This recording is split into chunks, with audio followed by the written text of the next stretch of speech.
8 is enough, won't be seen tonight, so we can bring you a very special episode of The Gen X Files. Welcome to The Gen X Files. I'm Jim. I'm Adam. And today's show is all about Battle Beyond the Stars. I like how we literally never rehearsed that, yet we do it the same every time. Very well. It's ingrained. It is. Take your... Oh. I know, the sound effects are so great. Good Lord. That's so great. So nice watching a rip-off movie that's actually not terrible. Well, it was a rip-off movie of a rip-off movie of a rip-off movie. That is true. It was very incepted by John Sayles. But it was good. I mean, that's what, It was good. Yeah. It's not the greatest movie ever, but it was good. Fun. Take yourself back to 1980. Ooh. March 1st, the Voyager 1 probe confirms the existence of Janus, a moon of Saturn. The Voyager, remember? Voyager, yeah. Yeah. I'm going to go through that horrible thing again. Star Trek the Motion Picture. Voyager 1 has been operating for 44 years, 8 months, and 7 days as of today. You know, the actress in Star Trek the Motion Picture actually shaved her head. That was a big deal back then. Yeah. She was a very beautiful actress, and everybody was like, she shaved her head. A woman shaved her head. And people lost their minds. Wow. That's dumb. Yeah.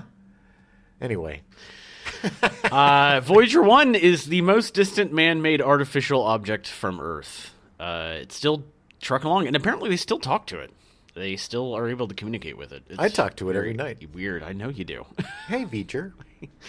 Make my dreams come true. May 21st, Star Wars Episode 5, The Empire Strikes Back, the second movie of Lucas's, at the time, planned 12-movie opus, goes into wide release, eventually garnering over $500 million in box office. Man, waiting at school to get out to go see that movie was the most difficult thing I've ever done in school, I think. Yeah. It was so antsy. I can imagine. Oh, Yeah. my God, man. Because, I didn't know Star Wars was going to be Star Wars. I had the posters, and I was like, I really want to see this. I hear it's great. But, Empire Strikes Back was like, it was a event. I mean, it was the event, man. You knew what you were going to see was going to be amazing. Amazing. And it was, I can't even, it was crazy. I can still feel that feeling of anticipation. Yeah. May 22nd, literally the next day. Didn't really feel that when I went to go see Battle Beyond the Stars. Well, yeah. Lucas spent 3 years making Empire Strikes Back, and Roger Corman spent 3 months making Battle Beyond the Stars. For Corman, that is 3 years, baby. Yeah, that's true, actually. The next day, May 22nd, Pac-Man, the highest-earning arcade game of all time, is released in Japan. It was called Puck-Man. Yeah. Because he looks like a puck. Yeah, It makes so much more sense. Yeah. It's, it was just bad translation. Well, they also didn't want to make it into the F word. Because they could easily That's turn true. the Puck-Man into the fuck man. Yeah. The beep the man. F word man, yeah. So there you go, Pac-Man kids. it is. No pucks, no Puckman. No, that's a Pac-Man. No, Herbie Puckman. I guess Pac-Man kind of because he's packing it in, but Puck-Man was a lot better. No, I don't think it really had any meaning whatsoever. All right. I don't know. I don't speak Japanese. I don't know if that means something in Japanese. It was called Puck-Man because he looked like a hockey puck. No, I know that, but I'm saying Pac, the Pac-Man part of it. Okay, this is going to be a 3-hour show. It is, because we're going to argue about this for the next Pac-Man. 2 hours and 50 minutes. Just like being in the car with your parents during your long drive to Grandma's house over the summer. September 8th, Battle Beyond the Stars premieres to cash in on the space opera craze. Battle Beyond the Stars. I gotta admit, it may have started as a cash-in by the creators of the film, but I really enjoyed it. I thought it was fun, it was well-written, definitely worth your time. Well, you had real talent behind it, unlike the other abominations that we talked Crash, about. Yeah. which is nothing. Yeah, they didn't just... John Sayles didn't just read the novelization of Star Wars and make the movie. He actually watched Akira Kurosawa's Seven Samurai. 2 movies. And The Magnificent Seven to rip off and make a Star Wars. Yeah. Which Star Wars was basically a rip off of Akira Kurosawa's movies as well. It's a very deep rip-off situation going on here. But they all kind of went to the source, which is Kurosawa. Well, you base your stuff off of good movies, more than likely your stuff's going to be good. It also shows that heroes and legends transcend language and country and time, and you can make whatever story you want, whether it's a Western or a space Western. Yeah, exactly. So Battle Beyond the Stars is the brainchild of Roger Corman, king of the B-movies, and finder of incredible talent. Like me. Yes. Jim's first job was working for Roger Corman. Oh, my God. I worked in the office for half of it, and I worked on a movie for half of it. And so I'm going to have a very little insider look as we go through. How long did you work for him? It was a summer. It was a summer internship. Oh, yeah. That's right, because you were junior and senior year. And then they offered me a job, which I should have taken. You should have taken, yeah. Yeah, as we will evidenced and be proved, so many people that Roger Corman worked with have become huge names. But it would have broke my mom's heart. She wanted me to graduate from college. Right, So. I understand that. You got to do it for your mom. So previous to 1970, when he started New World Pictures, Corman had made a name for himself as producing and directing a ton of movies in the 50s and 60s. Oh, yeah. Schlock cinema. Oh, yeah, totally. I mean, everything was made for $10, and it all what money. I mean, at the end of the day. Yeah, it was like American Independent AIP. Yeah, AIP was huge. He was a big part of that. What was the other one? There was another one that was like the. There was one. Was AIP the one with all like the gimmicks, like the sapping seats and the smell-o-vision? And... Yeah, they were the grandfathers, I guess, of schlock cinema, of gimmicky stuff. It was carny stuff. It was just like adding a little electrical jolt to the seat. It's not super safe. All the time. You just had like a live wire on a seat that gave a person a shock during, when the guy was getting electrocuted.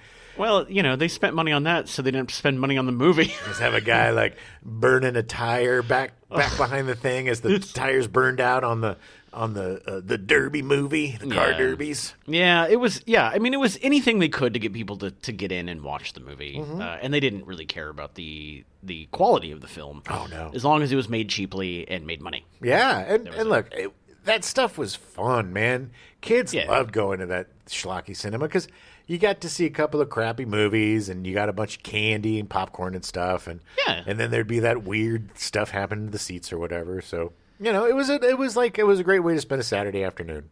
Yeah, it was. I mean, you get in, especially if it was hot. You get in, hang out in the air conditioning. There's also a really good movie from I think like 93 or so. Yeah, with John Goodman called Matinee that shows he played Lawrence Woolsey. Yeah, who I believe was an AIP, or at least had a company. It was similar, like American Treasures, or it was essentially about that time and doing the shocking the seats and exactly, or doing all that stuff. The rise of the drive-in theater. So it's like you had all of these theaters that needed content. I mean, it was kind of like now. It's like you needed a lot of cheap content to get the kids the butts in the seats. Right. Yeah, especially at that time because the growth of drive-ins and the movie, just theaters in general, was so huge, and anybody could go in and just start making movies because they'd play them. Exactly. I mean, it was a great opportunity for people like Roger Corman, who really took advantage of that, and he never lost a dime. No, that guy is the most successful filmmaker and producer of all time, and the most successful independent filmmaker. Of all time. Yeah, for sure. So after directing a ton of movies and starting his own company, Corman took a break from directing. He said, "Directing is very hard and very painful. Producing is easy. I can do it without really thinking about it." Because all he has to do is just make sure he spends less money than he takes in. He just says yes or no, and then he walks around the sets and yells at people. And then,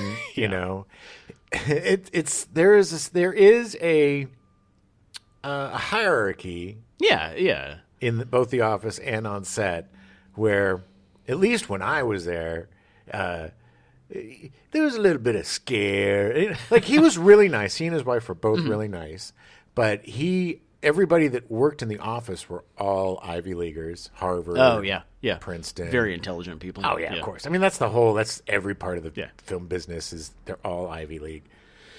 But It's so funny that like the schlockiest company has the most.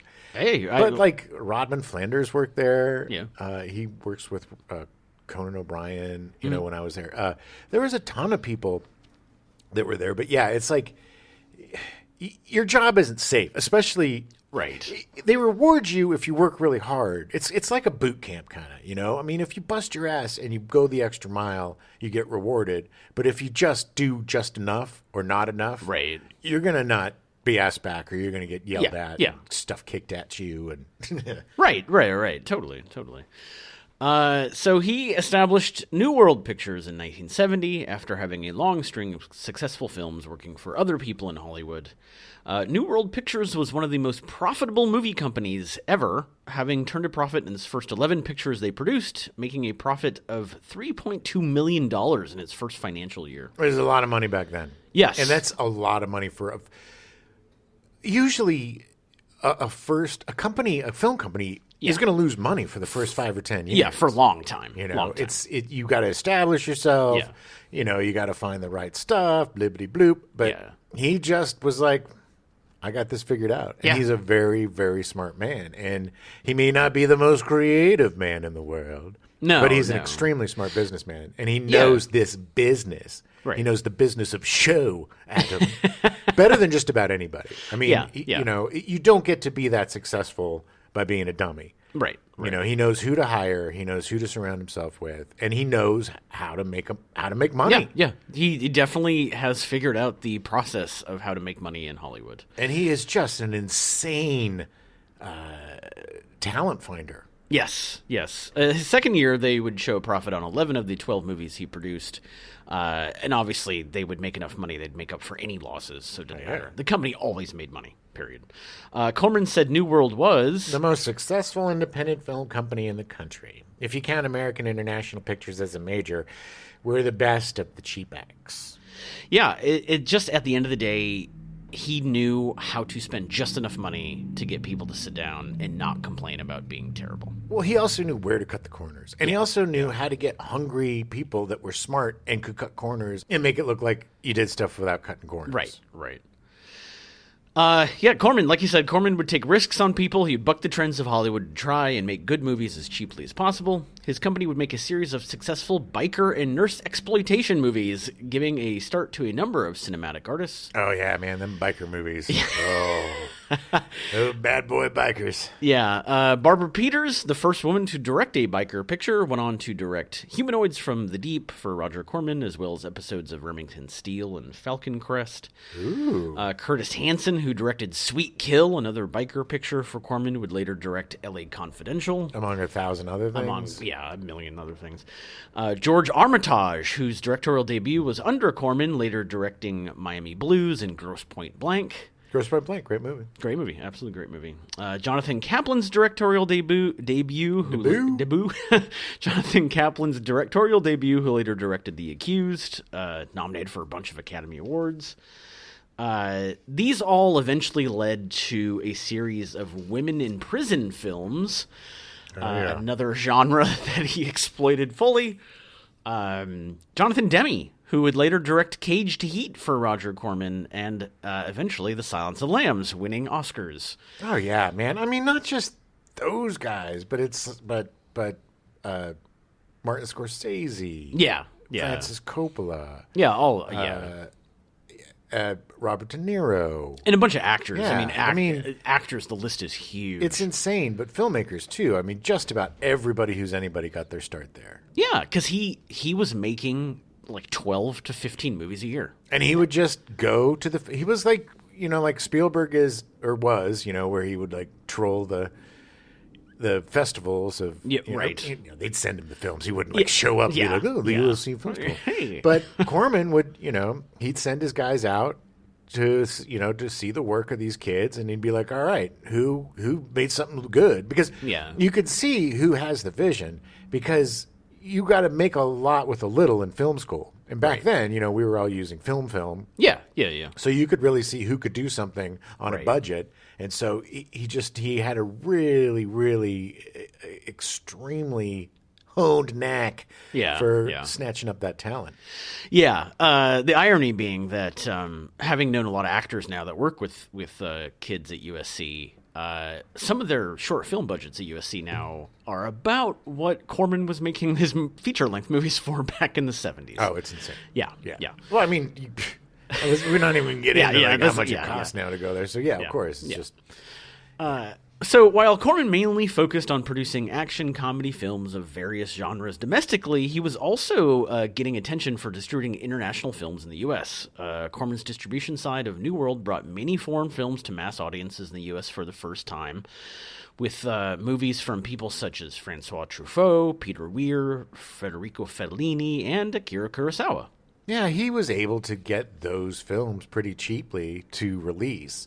And at the time, there was a real, there was, we were getting cultured. The counterculture was getting cultured, and they wanted to see more foreign films and, experience more things outside of America. Yeah. And he, again, was like, okay, I see this coming, so let's bring them in, and we'll make the money, baby. Yeah, exactly. He also brought in the Polish film Fantastic Planet, the animated movie, which is one of my favorite animated movies of all time. Oh, that's great. Absolutely fantastic movie. But it would not be in the U.S. if not for New World and Roger Corman. In 1975, Corman financed Death Race 2000, which led to a string of car chase films. Oh, yeah. Which also started, beyond doing his own movies, started the whole genre, like the bigger pictures, like Smokey and the Bandit and all these movies were made because they saw how much money Corman's car chase movies were making. They started with these, what's it called when the cars smash into each other? Demolition Derby? Demolition Derby movies, yes. They started with these Demolition Derby movies. Yeah. And then they were like, well, what if we took it in the future? And made it, Yeah, give it more of a genre and give it a purpose. Yeah. We get David Carradine. Yeah. Death Race 2000 is amazing. It's one of my favorite movies. All of these films are fun because there's real talent behind them. There's a lot of really talented cats that are using their noggins to make these really interesting films with not a lot of budget.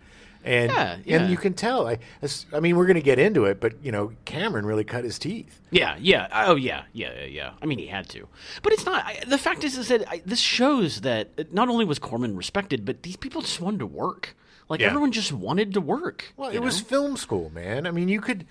When I was working there, when I worked on the film, The Terror Within Part 2, nice, quite possibly the worst movie ever released on celluloid. You got rewarded, man. I mean, I busted my hump. You don't understand the the things that become so complex on a set. I was in charge of lunch, and how difficult it can be. Now think of lunch when there were no cell phones.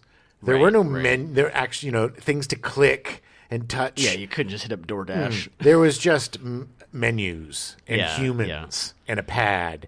And Corman only paid for the lunch of the above-the-line folks. Oh, really? So the cast, the director, the DP, anybody below, we had to pay for our own lunch. Oh, wow. And so you would have to do 2 orders. And this is from a restaurant, not like a catering thing or anything. Right. So you would have the one order for the Corman's paying for. And then you have the other order that everybody has to pay for. So you're collecting money again from everybody. Oh, that's annoying. To do it. So I found this scam where I would get the restaurant to give me like a 20% discount on one of the orders. Right. And I would take the discount on, and I apologize to all of the crew members of a million years ago, but I would take the discount on their order because it was bigger, and I would pocket the money because I wasn't making any money. It was an unpaid internship. Yeah. So I would pocket the money, the difference. So I would clear like $40 or $50,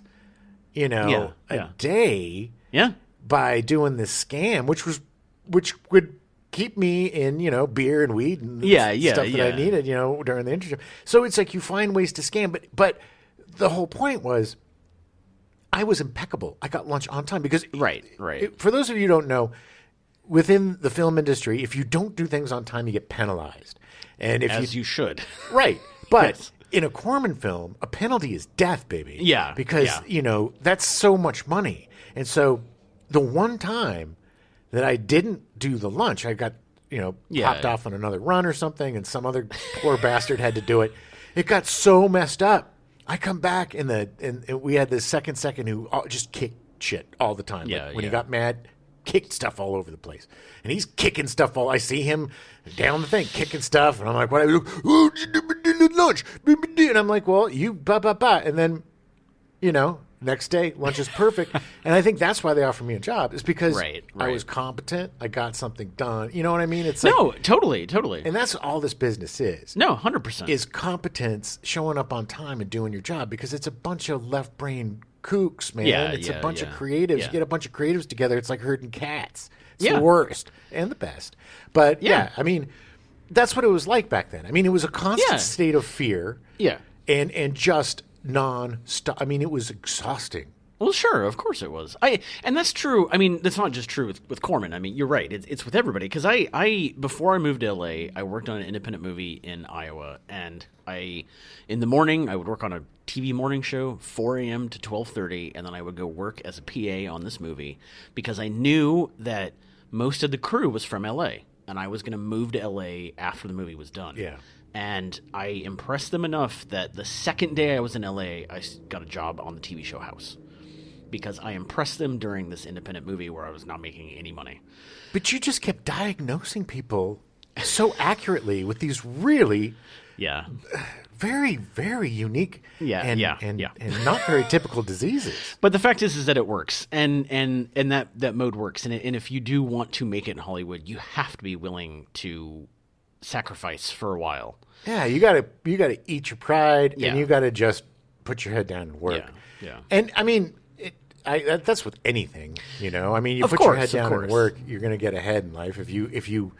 If every job is a stepping stone and you're pained to be there and it's way beneath you, you're not gonna get anywhere. No. People aren't gonna want to work with you. Yeah, no, totally. It's really, I mean, it is all who you know in this business. In the film business, it is all who you know, and it's all taking.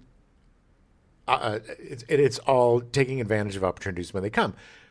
After when they offered me the job, and I think it was like craft service or something on the next movie, but it was a job, and the second was like, you'll be doing my job in 6 months, and you could be directing in 2 years. If you play your cards right. You got your shit together, and I was like, great, but then I didn't do it. And I figured, whatever. I mean, when I come back, I'll just get a job with Corman, right? And then, but no, that's a year later, and they forgot. Like, who? What was that? Who are you? No, we don't need you. We got a whole bunch of unpaid interns. Why would we hire you? Oh, I haven't thought about that movie in years. Exactly. So it's just like it was a big wake up call. Yeah.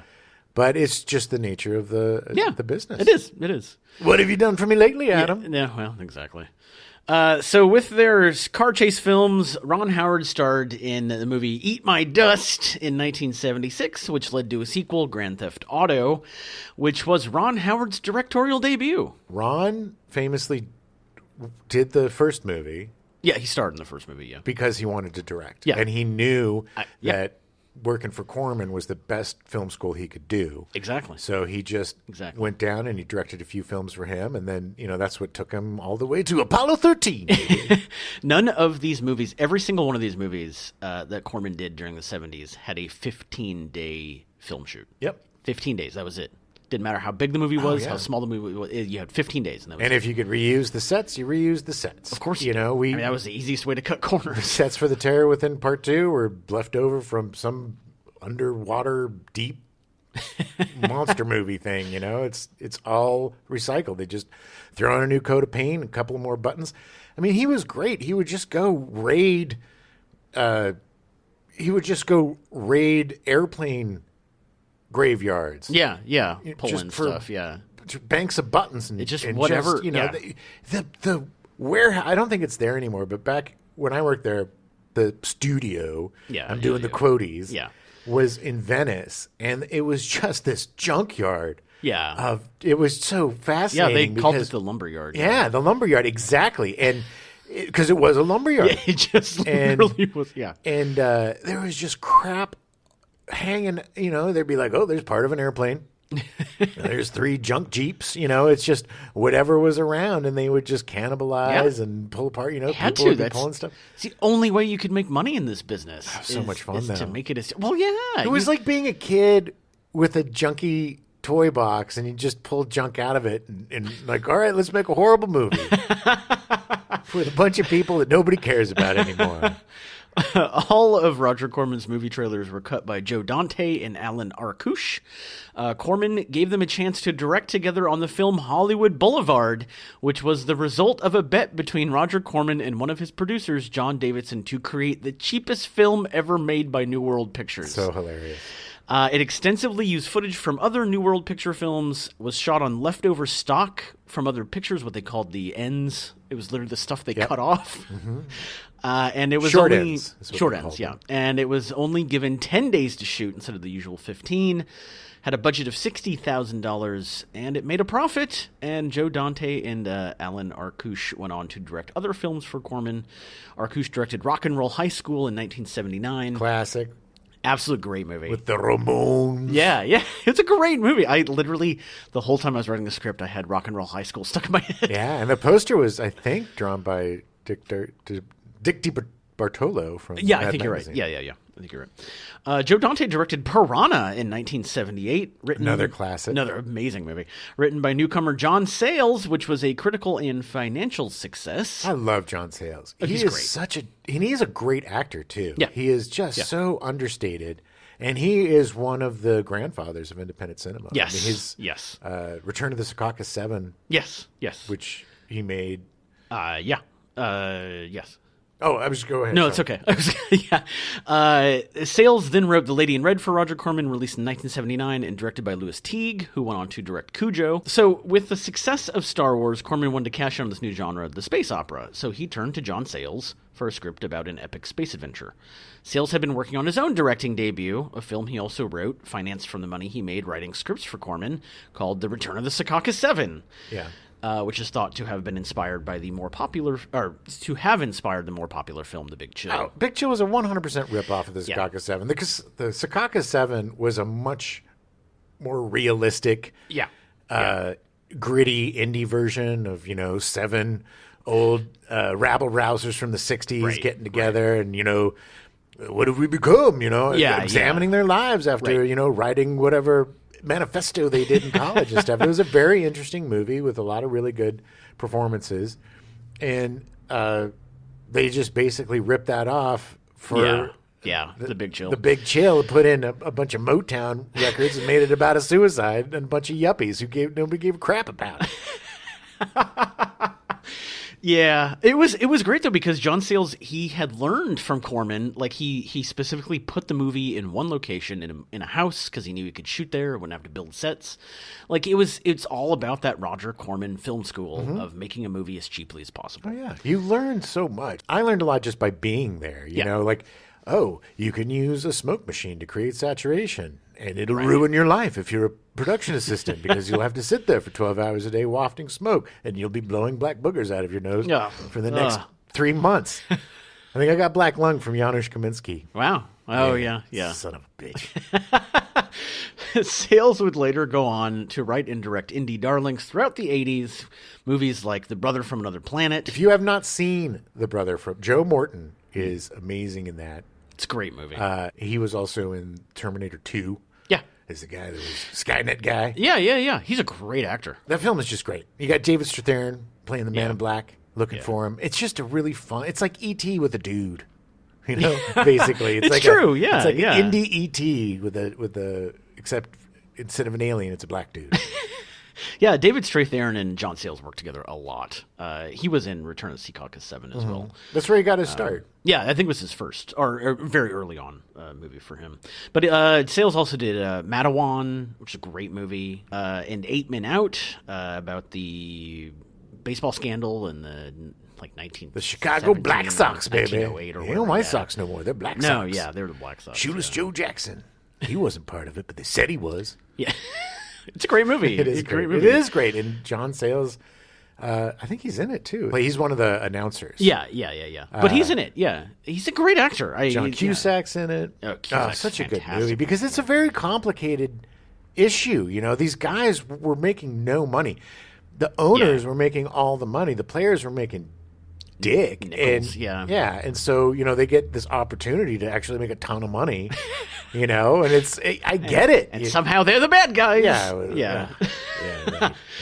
Sayles also continued to write. He wrote The Howling and an early draft of E.T. when it was known as Night Skies.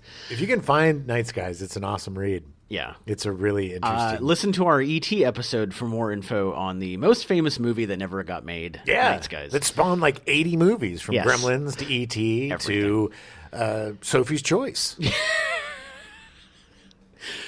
It's an interpretation, but it's there. Yeah. It's there. In true Corman style, he didn't give Sayles much time to write the space film, which he titled Battle Amongst the Stars, before they changed it to Battle Beyond the Stars. To work quickly, Sayles did what every good writer does. He borrowed the plot from another movie. I'm going to go on record saying there's never been a successful movie with the word amongst in the title. That is why it was changed. Planet Amongst the Apes. Planet... War Amongst the Stars. Yeah, exactly. See? Yeah, no, it doesn't work. So Sayles borrowed heavily from the Akira Kurosawa film Seven Samurai and its Western remake, The Magnificent Seven, made in 1960. He would name the Akira from planet Akir, the peaceful people who are going to be destroyed in Battle Beyond the Stars after Akira Kurosawa. Clever. Yeah. It's an homage. He's not ripping it off. It's an homage. Oh, yeah. Well, see, I gave him credit. I made the planet after him. But I honestly think that's one of the reasons why the movie works so well, is because the plot is good. Yeah, and the plot is proven to be successful in 2 other movies. Yes. It's the 3rd iteration, or probably the 30th, but it's like at least the 3rd. It would later get remade in Italian as a Gladiator movie, actually starring Sybil Danning. In 1983 as a Gladiator film, essentially the exact same plot. Well, yes. The plot of a town needs some heroes. Yeah. It's just the poor people need help. It's basically the Three Amigos is the Magnificent That is true. Three. That is true. That's actually very true. The not so magnificent Three. The film would be Carmen Sandiego. Carmen Sandiego. The film would be Corman's highest budgeted film at $2 million, which is $11 million in today's money. That's a huge risk for him. Huge. He probably lost some sleep over that because, Star Wars was only like $3.5 million. Yeah, it wasn't. It wasn't much more than that. But he knew he needed to spend more money on it because he knew that it would A, make more money, but B, had to look good. Yeah, because he saw what happened with Star Crash. Yes. Along with probably 4 other movies before that were just crap. And actually, definitely Star Crash, because he was the reason why Star Crash got distributed. So he learned from his mistakes, or other people's mistakes. Yeah, stay away from Marjo. Oh, poor Marjo. Oh, Marjo. Go preach it to the choir, Marjo. Preach it to someone who cares. Although the budget was $2 million, Corman did spend a large portion of this on 2 of the actors that were in the movie, Robert Vaughn and George Peppard. Honestly, half of that was well spent. But, I gotta be honest, Vaughn looks so bored. So extremely bored throughout the entire movie. Was he on Quaaludes the entire time? Did he just come from the dentist and he had been drugged to get a molar removed? I mean, the guy is like half asleep the entire time. Yeah. Or he's frowning the entire movie. He's just looking up.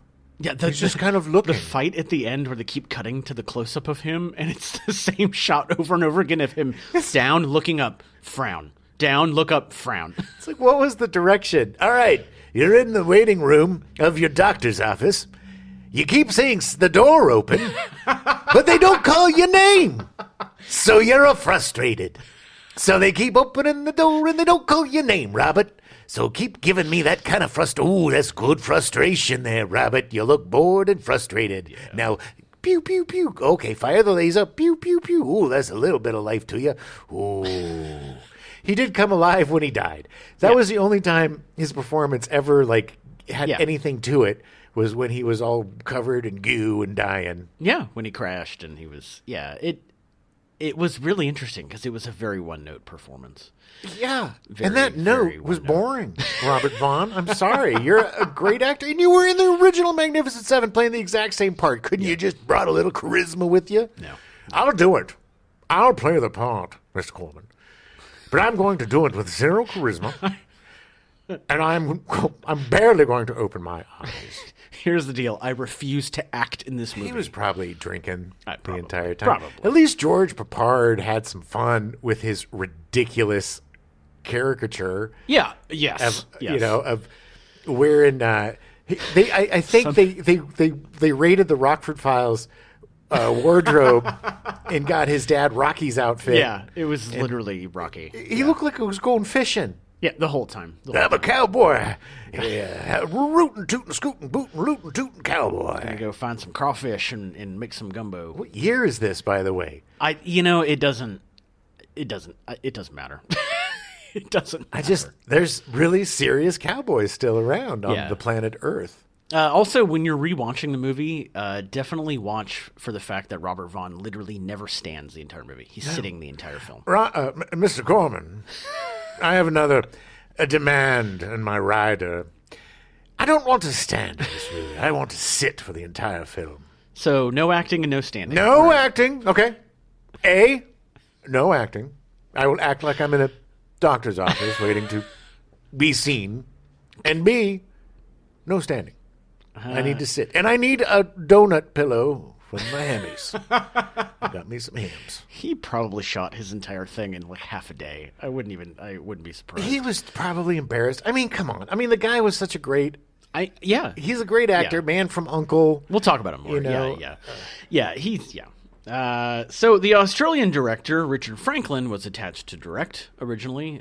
He had directed the movie Patrick in 1978, a science fiction movie that started the whole Ozploitation craze. It was a whole thing. Cinema in Australia in the late 70s, like with... like Oz is an Aussie? Yeah. Not like Wizard of Oz. Wizard of Oz, no. And why is it spelled O-Z? That's how they spell it. I don't know. But Australia isn't spelled with an O. I don't get Australians. I'm not, because they're kooks. They're a bunch of kooks. Call your one Australian friend and ask him why. Okay. Yeah. Richard Franklin would later go on to direct Psycho 2 in 1983. The Step down, baby. Amazing follow-up to Psycho. Yeah.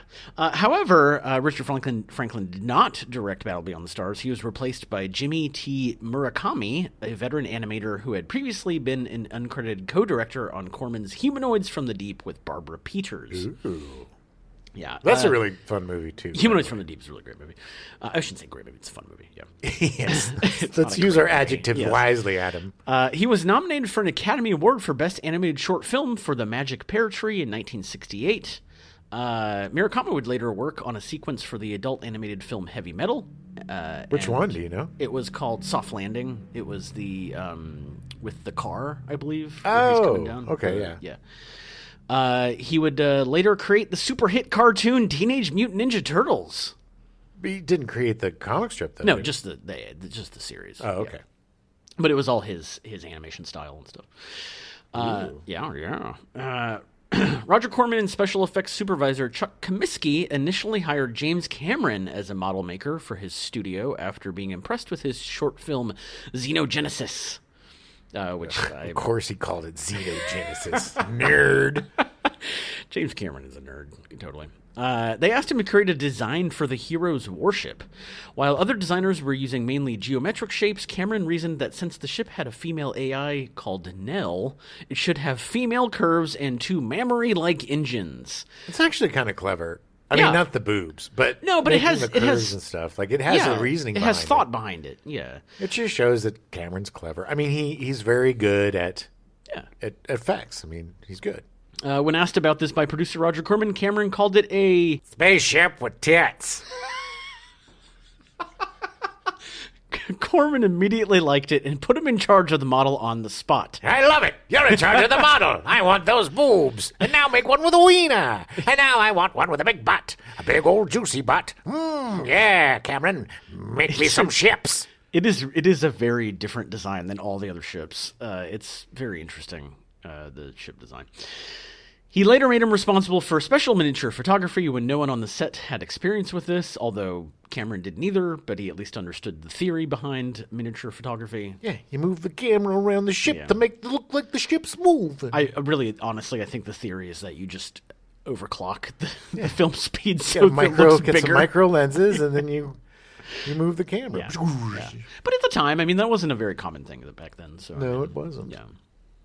Working on the low-budget production meant that everyone had multiple jobs to perform.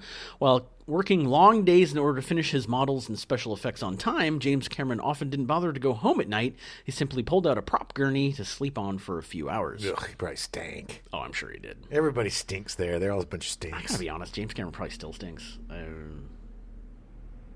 What do you mean as a person? He just seems like that kind of person. I don't know. I don't think... Okay, I don't think James Cameron stinks. All right. Guy's got $1 billion. Yeah, okay. You're right. Maybe. He might be one of those guys that uses natural deodorant. So did Steve Jobs, and he stunk. Hey, people. Hey, everyone who uses natural deodorant. Here's a tip. It doesn't work at all. You stink. So you agree with me? Okay, so maybe he does stink. One time, he was awoken in the middle of the night by associate producer Mary Ann Fisher, who informed him that the original art director had been fired. Although the original art director had come highly recommended, he was used to having a crew doing designs for him. Not having one meant that some of the sets had not been finished or even designed yet several weeks before shooting was to start. So they fired him. Fisher asked Cameron if he was interested in the job. Cameron had no precise idea what it meant, but he answered, "Sure," and immediately fell asleep again.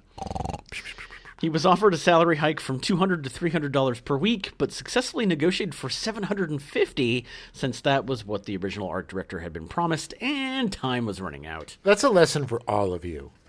Do not undersell yourself. That's what we're taught to do in this business, and that's what we're forced to do in this business. Yeah. But when you got these babies over a barrel, use it. If you got the juice to back it up, get paid for what you're worth. Because if you start underpaying yourself now, you're going to be underpaid for the rest of your career. That is 100% true. And don't forget that everything's a negotiation. Yep. Just because they come at you with a number doesn't mean you have to take it. You can negotiate for something else. Yeah, I think the best advice I could give anybody going into the entertainment business is value yourself and learn what your value is. Yeah. Find out what people are in your similar situation are getting paid and ask for 5% more. Exactly. Yeah. So Cameron went from camera rigging to model maker to special effects technician to art director in just a matter of a couple months. That's how it goes there. Yeah. That's exactly how it goes because people are in and out. I tell this story whenever I'm on production. I tell the story of Judd. Judd was an unpaid intern with me, and he was on the film The Terror Within Part 2. Quite possibly the worst film ever put on screen. Judd was so incompetent. Such a sweet little doughy, little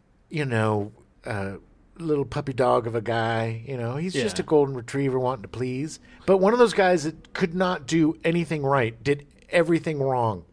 Everything. And he got fired from an unpaid internship. He was that incompetent, poor Judd. Little Judd crying. Him crying as he walks off the set in the Vasquez Desert was... Look, I was so happy to see him go because he made everybody's job difficult. Yeah. He was horrible. Horrible. But that poor boy. So I always tell people, don't be a Judd. Just don't be a Judd because, you're going to go home crying and you're never going to come back. And you're never going to work in this town again. No. And it's just like, take a breath, listen, let people tell you what to do and then do it. Yeah. It's an easy job. It's not, Yeah. I mean, it's not hard. This whole business is pretty easy once you get comfortable with what you're doing. It's just there's a bizarre sense of import put on this business because it's the least important business there is. I mean, it's great that we have entertainment and stuff, but we're not going to die if we don't have Stranger Things season 4. That's what you think. And it's the stress, man. people stress themselves to death in Yeah. this business because it's just it's has to do with this false sense of import as well. You know, it's all this money and all this stuff going on, but it's just people are scared to lose their job. It's just there's so much fear in this business. It's just sad. Totally. And whenever I get lucky enough to run something, then or we do. Yeah. We make sure that there is no fear. No. People are competent. They know what they're doing, and everybody has a fun time. It should be fun. There are definitely companies out there like that don't run that way. Yeah. And they're few and far between. But when you find them, man, stay with them. Yeah, because really, it's people with the no a-hole policy. That's the people you want to work with because it's just there's no reason to be a jerk, no matter where you stand in the hierarchy. No. Everybody's in this together, and usually the people lowest on the food chain are working the hardest. Yeah.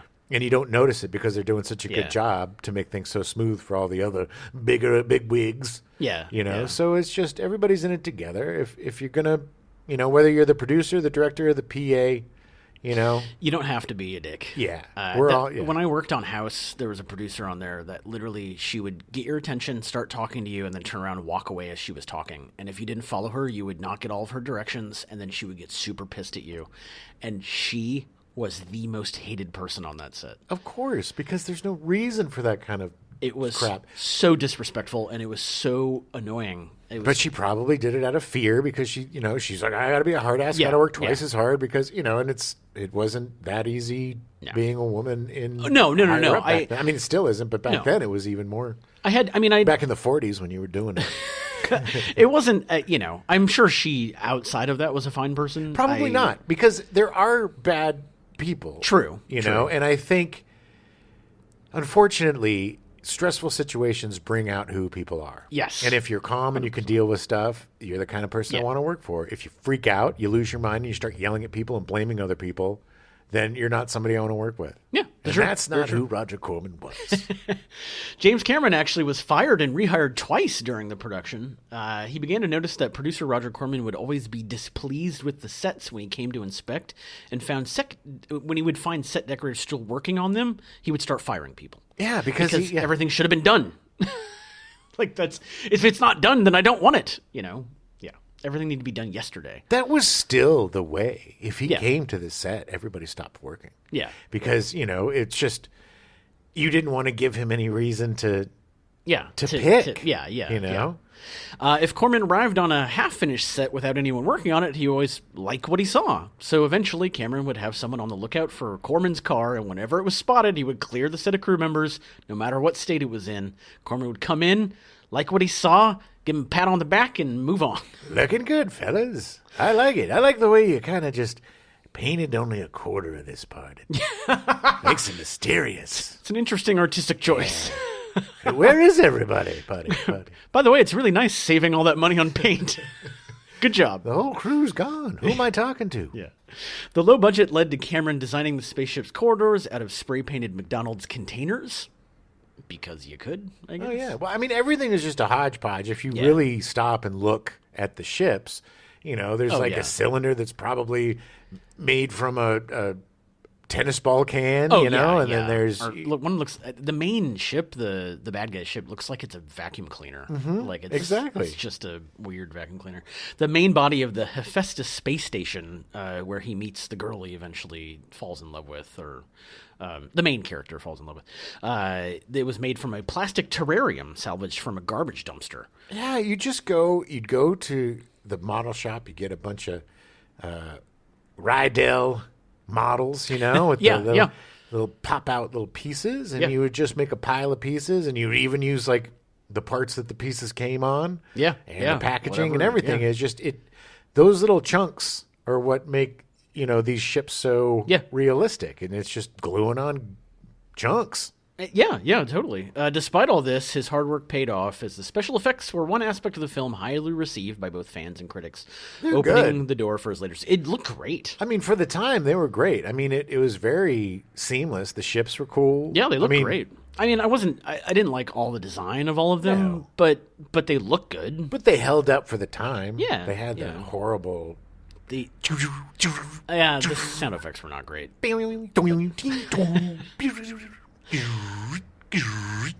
James Cameron met Gail Ann Hurd on this film and would start a very successful partnership with her. He would direct, she would produce. They would make The Terminator and Aliens, eventually get married in the 80s before they worked on The Abyss in 1989, which would ruin their professional and romantic partnership. Because they stared into the abyss. Yeah. And the abyss stared back and said, your marriage is a sham. According to Gail Ann Hurd, actor Bill Paxton was employed on the set as a carpenter, which is where she first met him before working with him and Cameron on Aliens. She said, So my first memory of Bill was him pounding nails and cracking everybody up. I mean, we'd be working at 3 or 4 in the morning, and he would be the one who kept all our spirits up. He was that person on and off the set. I just really love Bill Paxton. Yeah. He was one of those people I wish I'd met. Yeah, I mean, he was the real deal. He was a guy that, you know, just like our old buddy Harrison Ford. Yeah. Started as a carpenter. Yeah. You know, worked his way up, loved what he did, got to work with his best pals. Yeah. And just appreciated the fact that he, you know, had such an amazing career, but also well-deserved. I mean, the guy was an amazing actor, and way, way too soon. So many great things. That makes me so sad. He had such a long career still before he passed. If you want to see like some really, really good Paxton, watch that Mormon show he did. Oh, Big Love. Big Love. Yeah. That's he had some great stuff. Like he directed Frailty. And, Frailty's amazing. But I mean, that was a really different. That was a departure for him. Yeah, Big Love, and it was a really interesting show, and it you know, it explored the mysteries of Mormonism. I will always love Bill Paxton because of Weird Science. He was absolutely my favorite character in it. Oh, yeah. Because he was just such a dickbag, but he was so great and so funny. Hey, Grammy. Hey, Pop. So let's talk about casting. Casting. Yeah. In the lead was Richard Thomas as Shad, a young Akira farmer who looks for mercenaries to save his people. He was best known for his leading role as budding Arthur. Arthur? Yeah, Arthur. Yeah. He was best known for his leading role as budding author John Boy Walton in the CBS drama series The Waltons, for which he won an Emmy. Good night, John Boy. Good night, John Girl. Good night, Deborah Girl. Good night, Papa Man. Good night, Mama Girl. Good night, Grandpa Man. Good night, Grandma Lady. Also, Grandpa Lady. You know, I honestly, and I'm not joking, I honestly think that he would have had a bigger career if he had that mole removed off of his face. You think so? It worked for John Boy, because John Boy was a very, you know, I mean, that was a very wholesome show about him trying to write, but he's got 8,000 brothers and sisters that keep getting on him because he's got to do his chores. Yeah. You know, but he was a very earnest young man, but I think that mole, man. I don't know. I don't know. I mean, it possibly. Hey, very possibly. If he didn't have that mole, he would have been Luke Skywalker and not Akira Kurosawa. Yeah, that's true. From the Akiran planet of Akira. Shad. Not Chad. Shad. I'm Shad. I'm Shad. I'm Shad Mickelson. Yeah. From the East Bay Mickelsons. Later, Richard Thomas would star in the 1990 television miniseries adaptation of Stephen King's epic horror novel It. It throws his fists against the post and still insists it sees the ghost. It throws his fists against the post and still insists it sees the ghost. Later, he would, more recently, he would play Special Agent Frank Gadd on FX spy thriller series The Americans. He's still got a career. He's still got a career because he did John Boy. Yeah. I mean, he's a good actor. I mean, I thought he was good in this movie. He's fine. Yeah. He's good. He's an earnest young man in this movie. Just like he was an earnest young man on The Waltons.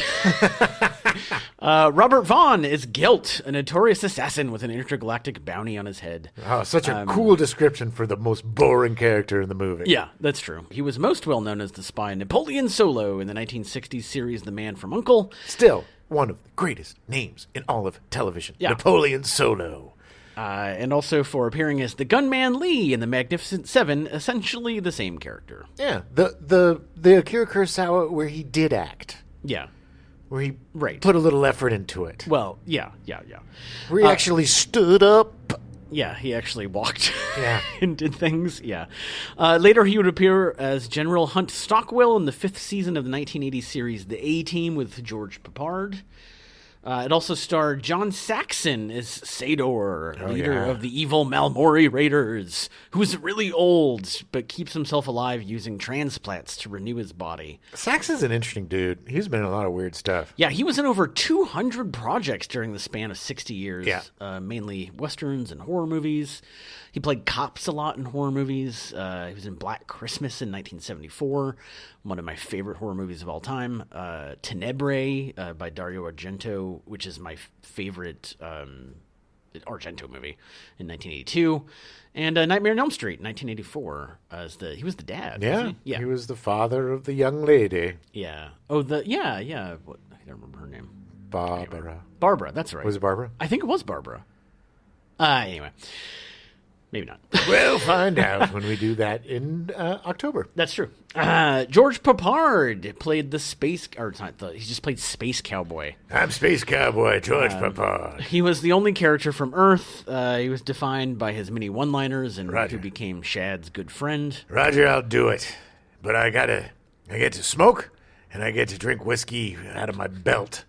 I want a belt. Actually, I want that belt. That belt was rad, except for the one shot where it looked like he was peeing into the cup. Yeah, but it had ice. That belt had ice, soda, and whiskey. It was like the perfect bar belt. It was pretty amazing. It It must have been cold with that Freon making ice right above his tallywhacker. The character was really interesting because it wasn't the Confederate flag, but there was kind of a hint of a Southern flag on his ship. It just, the whole thing didn't really make sense. It was dumb. It was just like, sense. It was almost as if it was the Italian version where they're like, let's do a stereotypical, the cowboy in the Americas, and I do this stereotypical Italiano. To make him a point. Right.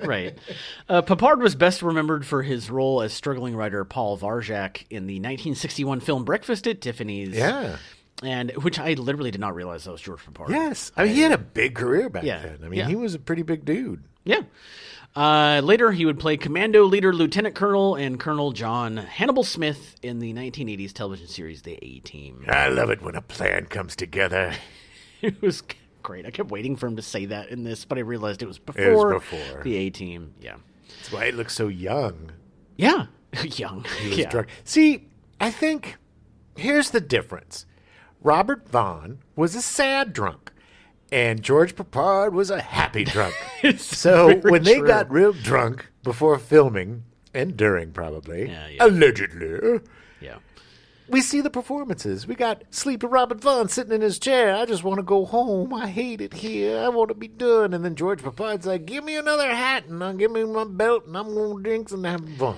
I will say in Robert Vaughn's defense that the character was written not very well. I mean, you kind of write the character into a corner. Like, what are you supposed to do with that? I don't know. Show some emotion. I don't know. But you've won. Like, you're literally, it's like the end of his story. It's just not interesting. He's playing him bored because the character's bored. The only reason why the character's doing it is for a free meal and a place to sleep. Because he's made, he's done everything and killed everybody and nobody wants to work with him and blah, blah, blah. Yeah. But, you don't have to be so bored about it. We get it. You could, yes, that's true. That's true. I do want to also point out that it is implied that Sador and his crazy stellar, what the hell is it called? Stellar, the thing that turns the planets into suns. Mm-hmm. Stellar Exchange, I think it was called. Sure. Or something like that. Yeah. It's implied heavily that in the movie that Earth was attacked by him and that it was turned into another sun. Oh, no. Yeah. But apparently they still managed to keep up the rootin' tootin' cowboy stereotype. However long after it was that this happened. Yeah. Yeah. Also, since George Papard was one of the people that was paid very highly, like Robert Vaughn, he was not in the movie that much. Like, that's the whole deal, he was man. Such a minor character in it. The reason why you get those guys in is because you give them little parts. You don't pay them to be the stars. You pay them to show up for a few days. Yeah. It just seems out of proportion, but that's, I don't know. Nicolas Cage. Yeah, true. Darlene Flugel as Nanelia, Dr. Hephaestus's beautiful daughter and Shad's love interest. She was a really good actress, actually. She was really good in To Live and Die in L.A. Yeah. This was her first major part, and she had a great career. She was in Once Upon a Time in America as Robert De Niro's girlfriend, in Tough Guys, playing Kirk Douglas's girlfriend. Played a lot of girlfriends. And she Live or Die in L.A. as Ruth Lanier, the love interest of Secret Service agent Richard Chance. And in 1986, she portrayed Billy Crystal's ex-wife, Anna, in the buddy cop action comedy Running Scared. Yeah, back when you could be wives or ex-wives. And that was pretty much it. She played lead parts and other stuff, but I mean, but that's kind of what it was back then. It was awful. It's indicative of how Hollywood was just kind of crappy back in the day. Yeah, I mean, and then when she hit 30, then you were the moms and the grandmoms. He became the ex-wife instead of the girlfriend. Yeah. Sybil Danning as Saint Exmin, a Valkyrie warrior looking to prove herself in battle, as they called it. And batter, quite in the pages of Penthouse magazine. That's true. This was her first film role, at least her first American film role. It would lead her to become what they called the Queen of the Action Pictures. Queen of the Bees. She was in a lot of B movies. A lot of prison movies, ladies' prison movies. Yeah, stuff like Caged Heat and Hercules in 1983, Malibu Express and Howling 2, Your Sister is a Werewolf in 1985, and Reformed Schoolgirls in 1986. She did a lot of nudity. What?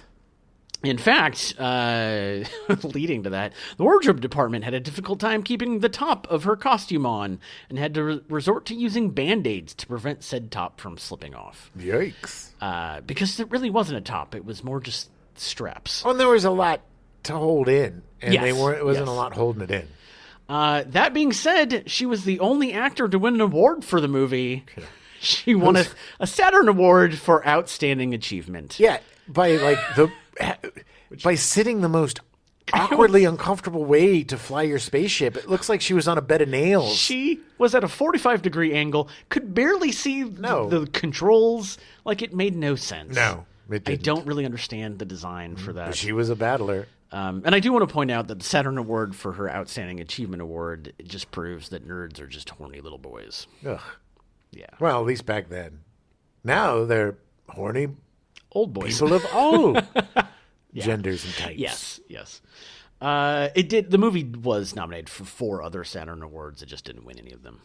Sure. I mean, it's a B movie, but it's not a B bad movie. No, totally. It was entertaining. Sam Jaff is Dr. Hephaestus, an old man on life support who wants grandchildren to inhabit his station. Yeah, what? It was so weird. I just the look at the best acting that Richard Thomas did was when he realized that he was like, "Wait, you want me to mate with your grandkid? Like what?" It was great. Yes, I do. Yes, we want babies around here. I'm tired of cyborgs. Yes, do. Put together the mating room for them.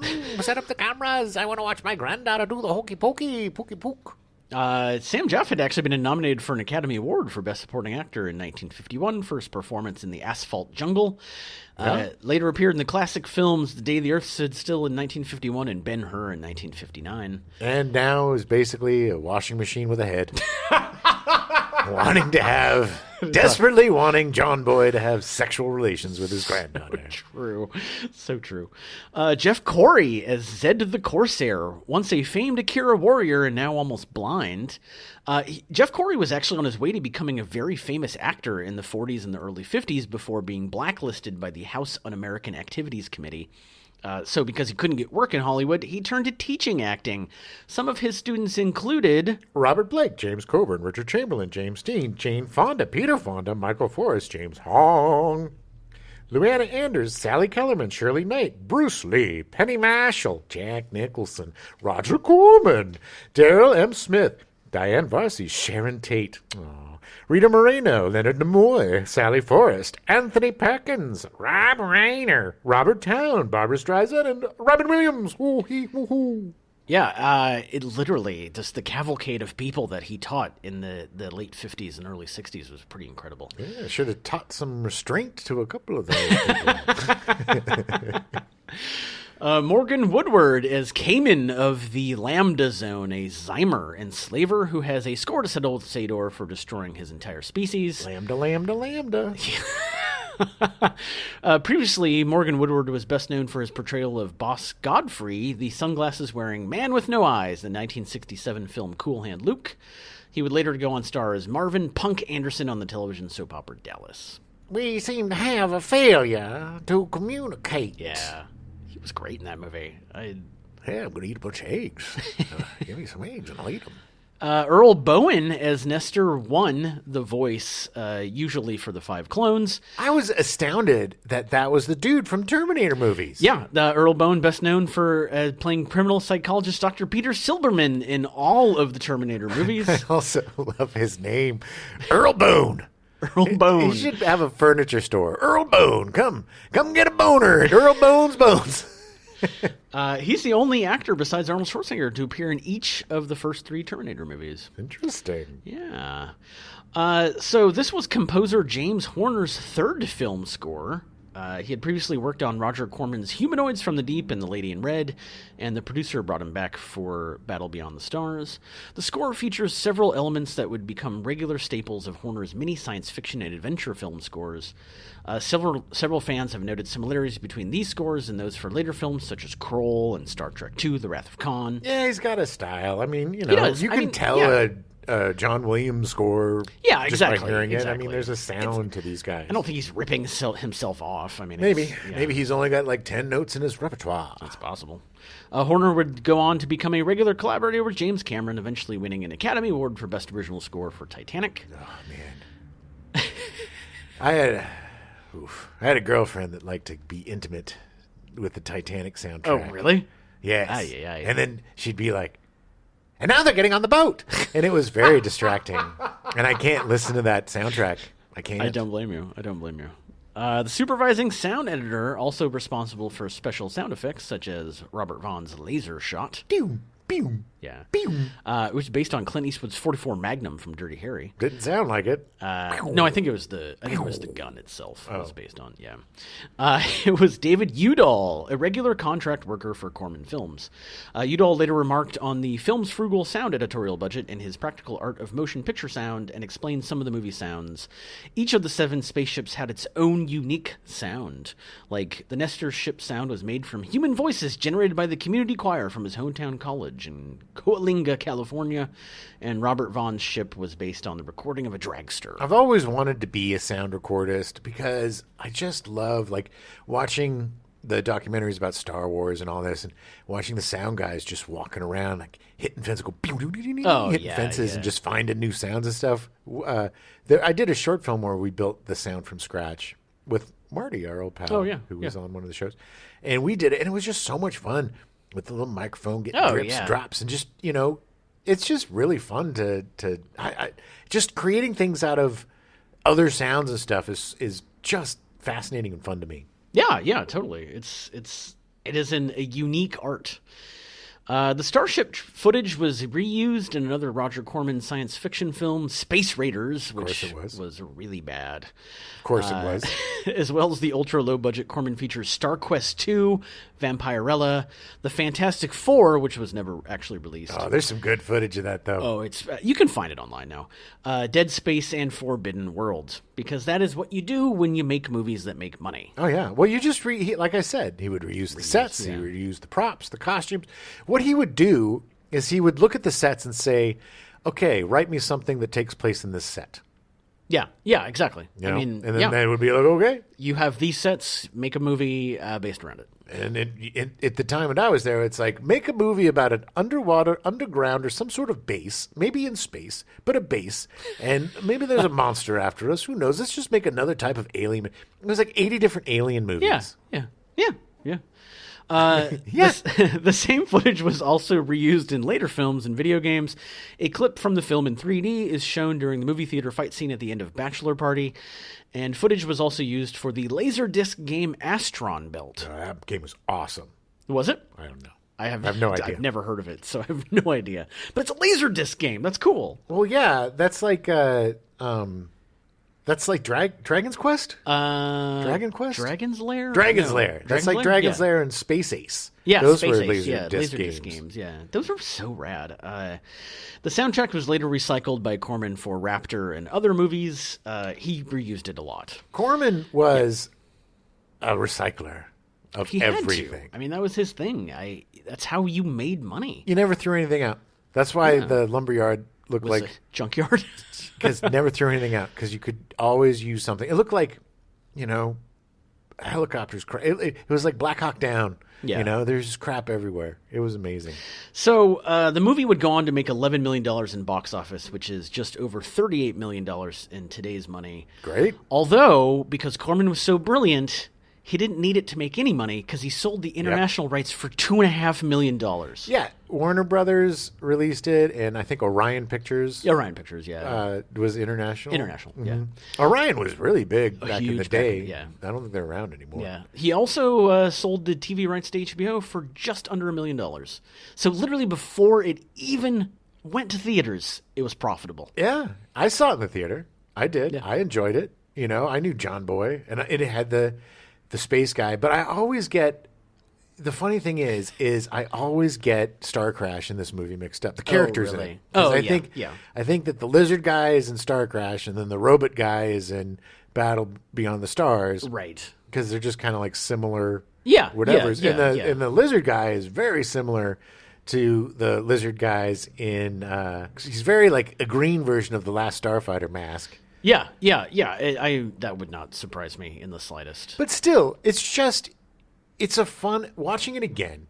It was a fun movie. It's mostly just a space battle movie. Yeah. 80% of it is dogfights. My only real critique of the movie is that there are some action sequences that go on for just a little too long. It's not a great movie, but it's by no means a bad movie. And in terms of our Star Wars ripoffs, I think it's in the top tier. Yeah, I would agree. I don't count Spaceballs because that's a it's a satire. An intentionally rip-off movie, yeah. Which, of course it's the best. But in terms of all these forgettable, The Black Hole, I mean, all of these movies, these science fiction movies that came out around the same time, they weren't necessarily actual rip-offs of Star Wars. No. Many of them were with the laser swords, and their hairy monsters and their droids and the robots. A lot of them had elements of it. But this one... these sales smartly ripped off the source material rather than the source material. Well, but he made the characters interesting. I mean, even Robert Vaughn, his backstory's interesting, despite him not being interesting in the movie. But it's all the characters were well defined. Yes, because they were well defined by a character. So, but yes, and John Sayles. John Sayles is a good writer. John Sayles is a great writer. Yes, and within the parameters. And look, this is also something that was probably written in like 5 days. Oh, I would not doubt it. You're not spending a year rewriting on draft 3 of the script and getting notes. It's like you put this thing, and this is typewriter writing too. Yeah. This is Yeah. So it's not this, it's a whole different animal. And this was the golden era of Corman, which was the early 70s to like the mid 80s. Yeah. That's when he shined. He had the great talent. He had all the good kids working for him. And it was just a perfect time for making films and a perfect time, because we were getting the home video market. So he's getting more stuff going. And I think that's part of kind of what killed it is because they're making too much stuff. Yeah. I mean, it definitely got to the point where there was oversaturation. And you got guys like, and no offense to Jim Wynorski, but, it's like Jim Wynorski didn't go on to do anything more than just booby movies. And he's still doing booby movies today. I think he made some Bigfoot movie, Yeah. And back when that 30 years ago, he was making Slumber Party Massacre at Corman, So it's like the guys that were working in the, 90s and stuff, they're more schlocky guys still. It's it's kind of the magic time was gone, Yeah. Well, and it's and really in the 90s, that's when movies, late 80s and 90s is when the movies started just becoming too expensive to make. Like you couldn't turn a profit because there just wasn't the ceiling was hit of where you could go to make money on movies like this. Now they just need to create a green screen room. Yeah. And they can just make whatever. But I mean, Corman's got to be in his 90s. I mean, he's 96. Yeah. Still kicking. He's still around. I mean, he's not working, obviously. No, he and his wife, though, around. I mean, he was in his, I guess, 60s when I was there. Yeah. And he was hands-on, man. Yeah. And sharp as a tack. And his wife, even more so. I mean, she was more running the business than he was day to day. But they were still running a tight ship. And, you know, one of the favorite things that we would do when we worked in the office is during our lunch, we would go and grab the box of tapes of submissions. Oh, nice. And watch people's short films and stuff. And we found some really fun films. We found this film called The Spirit of 76. Oh. It was like a time travel movie where people went back to 1976. And I don't know if it was ever released. It might have been, but it was actually a really good movie. Familiar. Yeah, I think we recommended it. We were like, you got to look at this movie. It's actually really funny. But they weren't doing a lot of comedies back then. But still, it was just, you know, it was a great place to work. It was a great place to learn. Yeah. And if you really put your head down and kept your eyes open, you know, I learned more in that summer internship than I did in 2 years of film school. Right. You know, I learned everything I learned in film school was pretty much useless now because it was all film. Yeah. You know, I'm not putting on a white glove and cutting negative anymore. But all the stuff that I learned on Corman made me a good one-man band. So when I was doing, you know, projects for people where, you know, you're shooting and you're cutting corners, I learned how to make stuff for no money that would look like it was a pretty good budget. You know what I mean? Expensive, yeah, exactly. You learn how to upscale by that. And that was just by, you know, learning the tricks of the trade. All right, well, we're out of time, so we'll be back next week with Spaceballs. Oh, yeah, the best of the best. Excited Spaceballs. for that. Yeah. Yeah. May the Schwartz be with you. Yeah.